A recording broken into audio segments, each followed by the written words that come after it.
সকল ভোটই তারা নিয়ে এরপর তাদের কাছে এবং গোয়েন্দা সংস্থার যে রিপোর্ট এইটা হলো একটা আসন পাওয়া যাবে, সেইটা হলো ভৈরব কুলিয়ারচর। এই পরিস্থিতিতেও তারা ভৈরব কুলিয়ারচর যদি নির্বাচন হয় তাহলে ভোট ডাকাতি করেও এই আসন ছিনিয়ে নেওয়া যাবে না। আপনারা শরীফ আলমকে ভালোবাসেন, ইনশাল্লাহ তার প্রতিদান উনি দেবেন। আপনারা অনেক পরিশ্রম করে দূর দূরান্ত থেকে আজকের সমাবেশ হচ্ছেন। আমি জেলা বিএনপির পক্ষ থেকে আপনাদেরকে সবাইকে অভিনন্দন জানাই।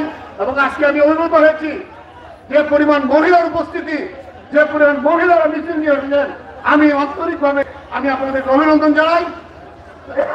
হিন্দু সম্প্রদায়ের ভাইয়েরা আপনারা মিছিল নিয়ে এসেছিলেন, ইনশাল্লাহ আপনাদের নিরাপত্তা শরীফুল আলম দেবে।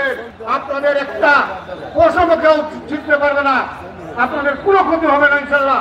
আপনারা শরীফুল আলমের নেতৃত্বে থাকবেন, আপনাদের নিরাপত্তা সার্বিক নিরাপত্তা শরীফুল আলম দেবেন। সবাইকে ধন্যবাদ, আপনাদের সুস্বাস্থ্য কামনা করি। আমরা প্রত্যাশা করি অচিরেই এই দেশে একটি অবাধ সুস্থ নির্বাচন হবে। সেই নির্বাচনে শরীফুল আলম আপনাদের ভোটে নির্বাচিত হয়ে পার্লামেন্টে যাবে এবং দেশটা তাকে অধিকতর গুরুত্বপূর্ণ দায়িত্ব প্রদান করবেন। সকলকে ধন্যবাদ। আসসালামু আলাইকুম।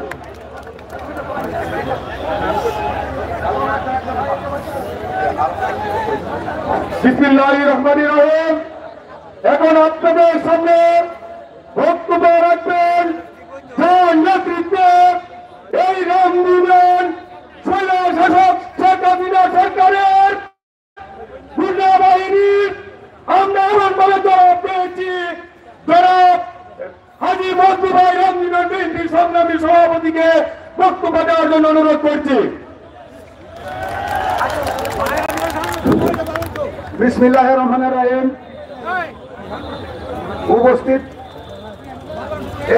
দর্শক ভাইয়েরা, আমি প্রথমে একটা হারানো বিজ্ঞপ্তি দিচ্ছি।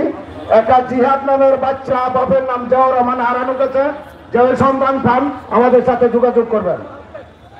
প্রিয় ভাইয়েরা আমার, আজকের এই জনসমুদ্রের শ্রদ্ধাভাজন প্রধান অতিথি আপনাদের সুপরিচিত